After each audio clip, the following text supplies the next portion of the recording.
Hey everybody, we're going to go into a little bit different topic than usual tonight. I've been getting asked quite a bit, why is your church still open during this pandemic? Almost every church anywhere has closed down, but you're still claiming to be open. Why is that? So we're going to talk about that today on the pastor's office.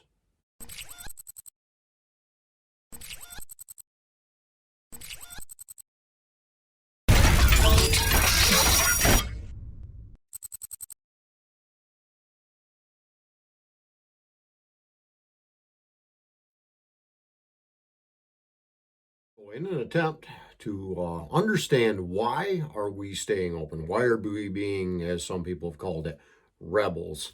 Well, partly because I've been preaching on what I have called the resistance to sin, resistance to doing the wrong thing, sometimes doing the wrong thing for the right reason, resisting evil in the world, resisting all things that are bad, whether it be within the church or whether it be an outside influence, to resist what is bad and to do what is good. That is the resistance that we've been speaking about for the last, give or take, a month and a half.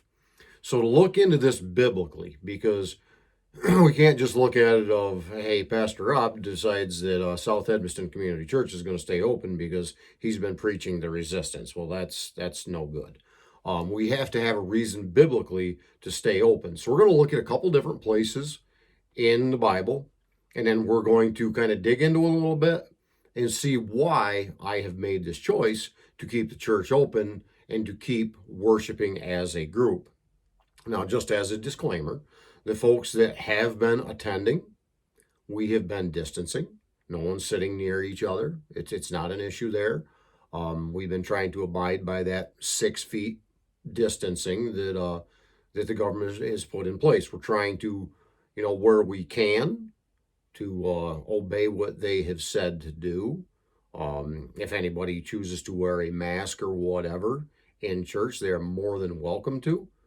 But either way, the church is open and it will stay open as well.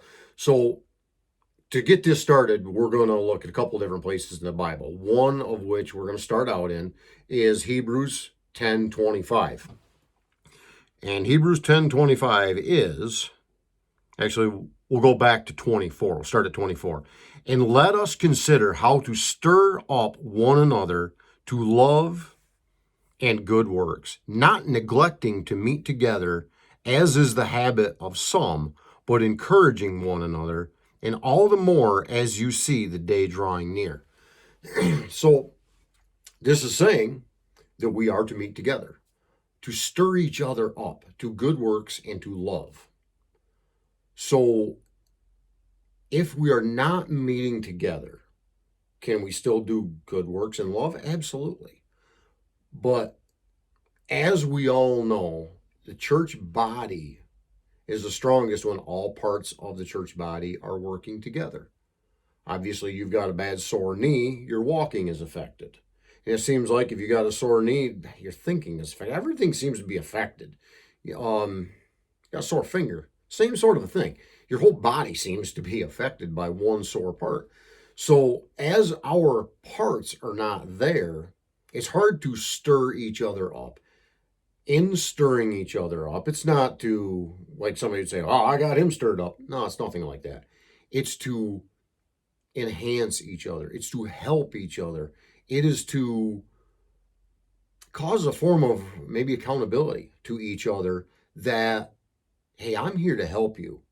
And I want you to do those good works. I want you to show that love just as I am. And then that person reciprocates it back. And then together, people go out and they do those good works and they show the love of Jesus Christ by doing that. So there's one place specifically that it says we are to meet together. So let's look at some more stuff. Let's go to Matthew chapter 22, verse 21. And that says, and it's Jesus speaking here, render things that are Caesar to Caesar's, and things that are God's to God. Well, this is mainly speaking financially at that point. It was more speaking of paying taxes. but I think we can use it in this case as well. With the government telling us what to do, if it's something they have control over, then absolutely do what you need to do according to what the government says. Absolutely 100%. However, let's render unto God what belongs to God.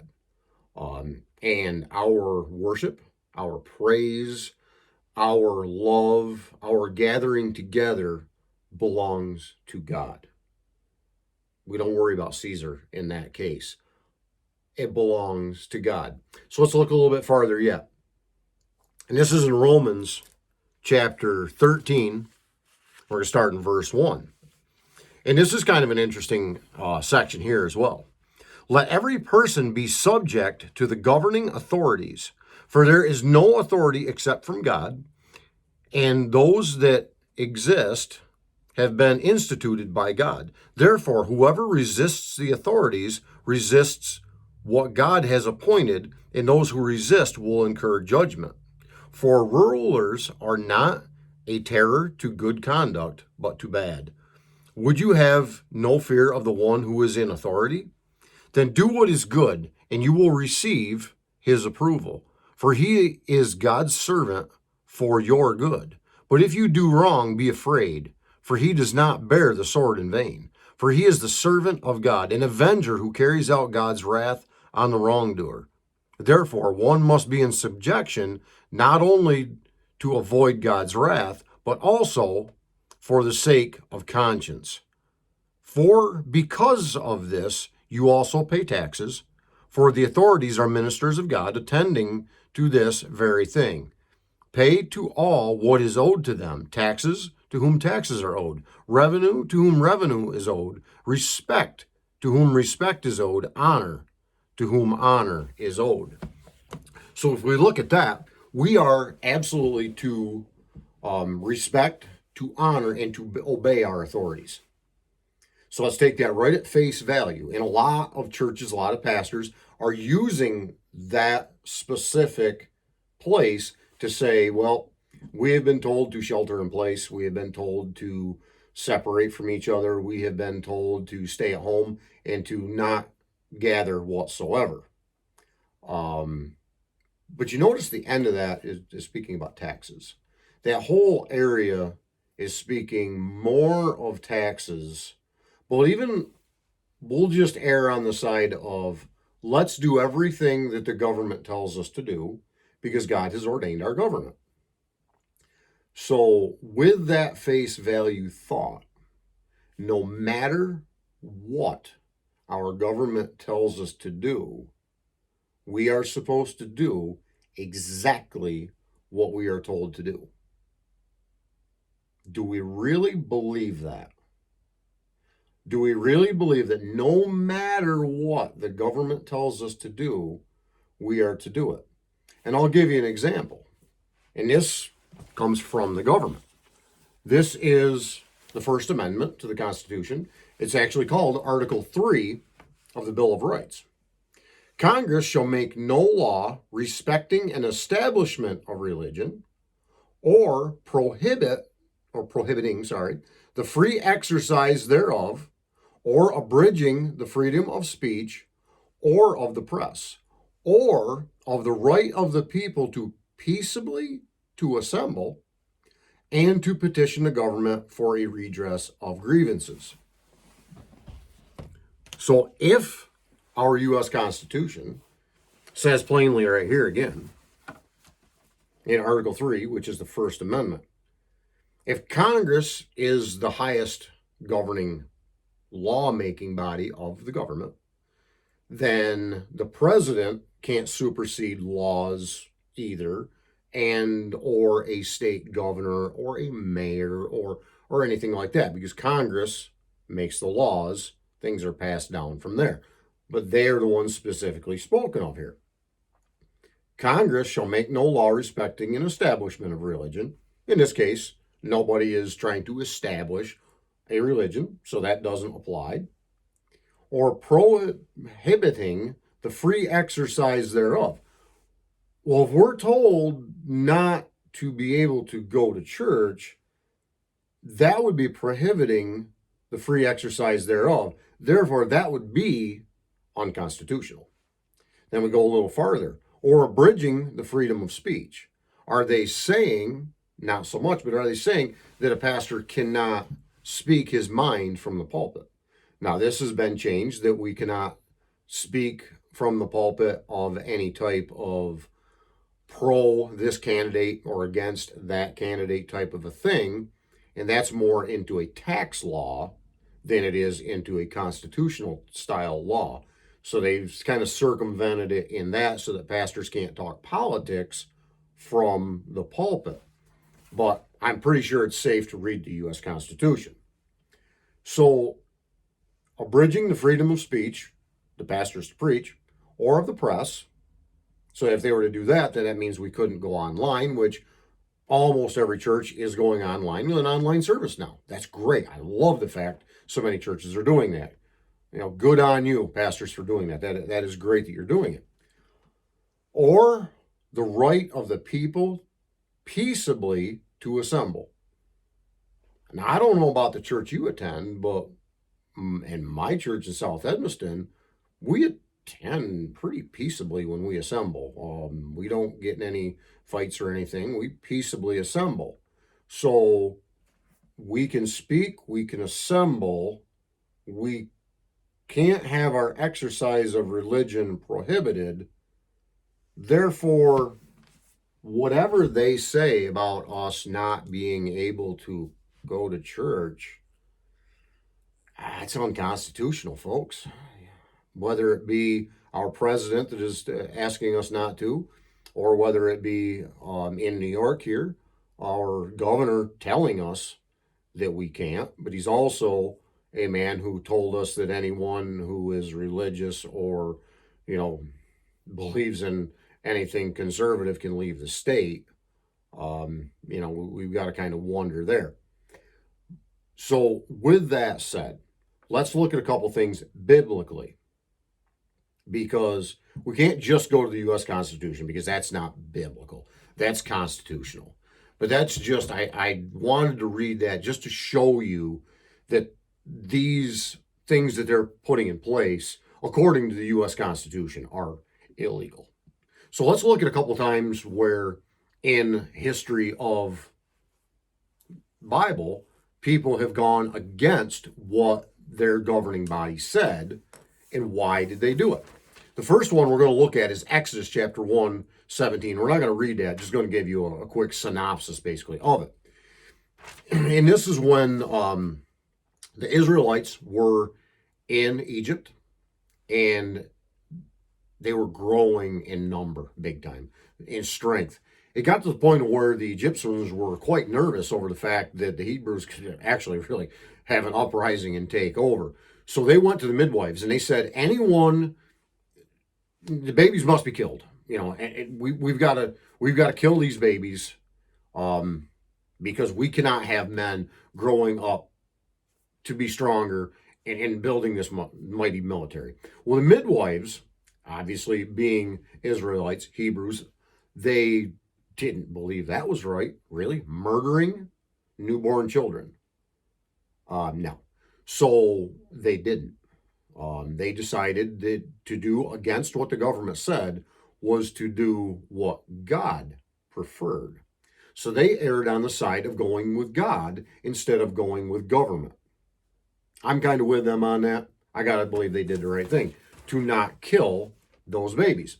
So then we go a little bit farther. We'll check out Daniel chapter 3. Now, what happened here was they were all told that they must worship this golden statue, I believe it was, a golden image, I guess is what it says. So they were told that they had to worship a golden image. Well, there was 3 men specifically who stood up and said, no, we're not going to. And that would be Shadrach, Meshach, and Abednego. Now, they were basically taken into custody because of that. Because they knew they should worship the God of Abraham, Isaac, and Jacob. Only worship God. Only God. Well, they were told they had to worship this golden image. And no, we're not going to. We are going to worship only God. Well, because of that, again, they were taken into custody and they were literally thrown in a fiery furnace.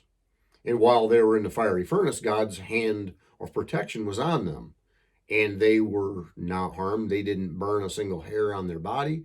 Didn't even smell like smoke when they came out. An amazing story. God saved them because they did what God told them to do. Worship me alone. It's the first of the 10 commandments. And you think about it. Thou shalt have no other gods before me. Don't worship the golden image. So they did the right thing there. And we'll go a little bit farther in Daniel. We'll go to chapter 6. In chapter 6 is when Daniel himself went against the government, because at that time you were to pray and to worship only the king. Well, Daniel was a follower of God. So he went up into his upper room, he opened the windows, and he prayed to his God. Well, there again, he was arrested. He was taken before the king, and the king was like, oh boy, I messed up here. But it's a rule, so we're going to go with it. And in that rule, okay, I've got to feed him to the lions. So Daniel was fed to the lions. So they thought. But no, God was there. God shut the mouth of those lions so that nothing happened to Daniel. He stood up against the government to do what was right in God's eyes. So because of that, he was saved. Now we're going to look at one more thing before we end today, and this is in Acts. It's in Acts chapter 4. We're going to be looking at verses 19 and 20 of Acts chapter 4. But Peter and John answered them, whether it is right in the sight of God to listen to you rather than to God, you must judge. For we cannot but speak of what we have seen and heard. Peter and John were out preaching the gospel. They were out telling of God. They were out spreading God's word. And they got busted for it. And they flat out said in this section, hey, it's your choice. You do what you've got to do. You judge whether it's right for us to listen to you or whether it's right to listen to God. And we know what they were doing. And we know what they continued to do. They continued to preach the gospel. So for those that have asked me, why are you still open? It's simply that. I choose God over government. I choose to preach God's word over fear of government. Because we can also look at it at what's going on in our society right now. Because if we 100% did what was told by the government, there would be no missionaries. We send missionaries into some of the absolute craziest, most dangerous places in the world, where governments are telling people you will be killed if you speak positively of God. You will die. Those missionaries are going into those areas. There are so many countries out there that you will die for being a Christian. Yet Christianity is growing.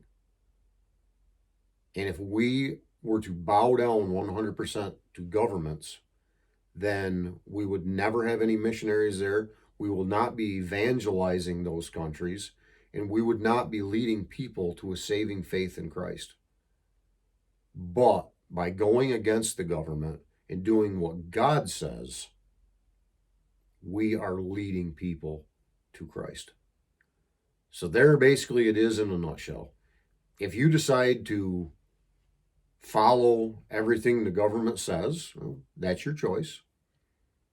If you choose to not follow the government because you don't really like it, that's not an excuse.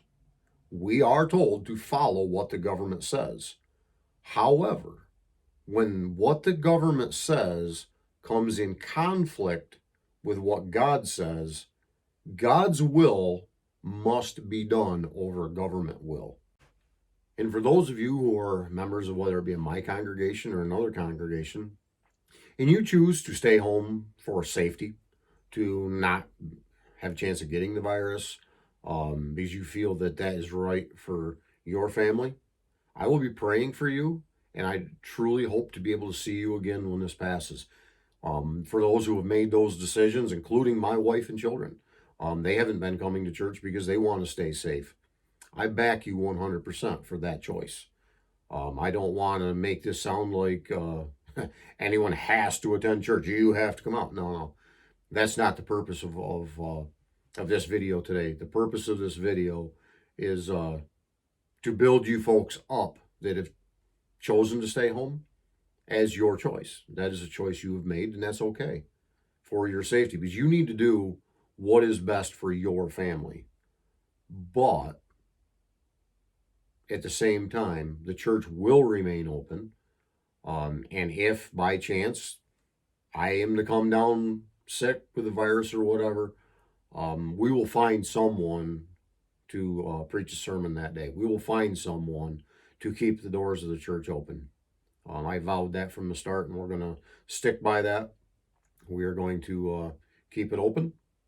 And when it's all over, really, truly hope to see you all get together and be able to worship again the way we did before this. And I hope that this causes a great revival, because we can see where families are coming closer together right now. People in general have come closer together through this. And I truly hope this causes a revival in the church, in every church everywhere, because we need a revival. We need for people to stand up for Christianity. And again, we need to be the resistance. We need to do God's will at all times, not our will, not governmental will, not anyone else's will, but to look up for guidance and leading from our Heavenly Father to guide us. Thanks for sticking around, and may God bless each and every one of you today, keep you healthy, and keep you safe until we meet again.